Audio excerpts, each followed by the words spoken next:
Ең соңғы пайғамбарымыз Мұхаммад саллаллаху алейхи уассалам сендердің ең жақсыларың, яғни хайырларың Құранды үйреніп, оны басқаларға үйреткендерің дейді.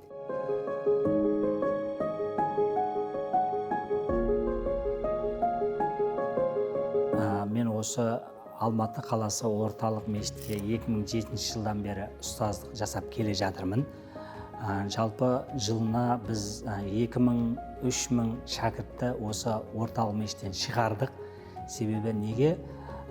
Мұсылманмын деген адам Құранын оқып үйренсе, былайша айтқан кезде жақсы жаманды ажыратса, осы діни сауат ашуға курсына келген шәкірт мысалға ешқандай әріп білмейді, бірақ мектепте оқыған, болмаса универде оқып жүрген сауатты адам болғандықтан өте қиындық тудырмайды, халқының өте сауаттылығы көрініп тұрады.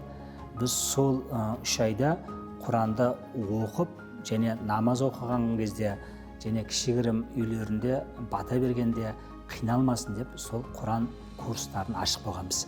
Бізде араб тілінде 28 әріп бар, ал біз оқыған әріп 42 әріп қой қазақ тілінде. Сол 28 әріпті бір аптада оқып жаттайды, одан кейін қосып оқуды үйренеді. 3 айда ол Құранның арабша нұсқасынан толық Құранды оқуды үйреніп кетеді. Одан бөлек фиқ сабақтарын өтеміз. Фиқ сабақтары дегеніміз шариғат, ненің халал, ненің харам екенін үйретеміз. Үшінші біздің үйрететін сабақтарымыздың бірі ақида. Ақида дегеніміз Аллах Тағала туралы не айтуға болады, Аллах туралы не айтуға болмайды.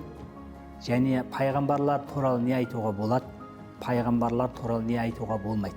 Осы 3 сабақта біз Алматы қаласының діни сауат ашу курстарында Қазақстан мұсылмандар діни басқармасының басшысы Наурызбай Қажы Тағанұлының бекіткен жоспар бойынша сол сабақтарды береміз. Қоғамның отбасынан басталғандықтан біз осы қоғамға отбасылық құндылықтарды үйретуді негізгі жұмысымызды білеміз.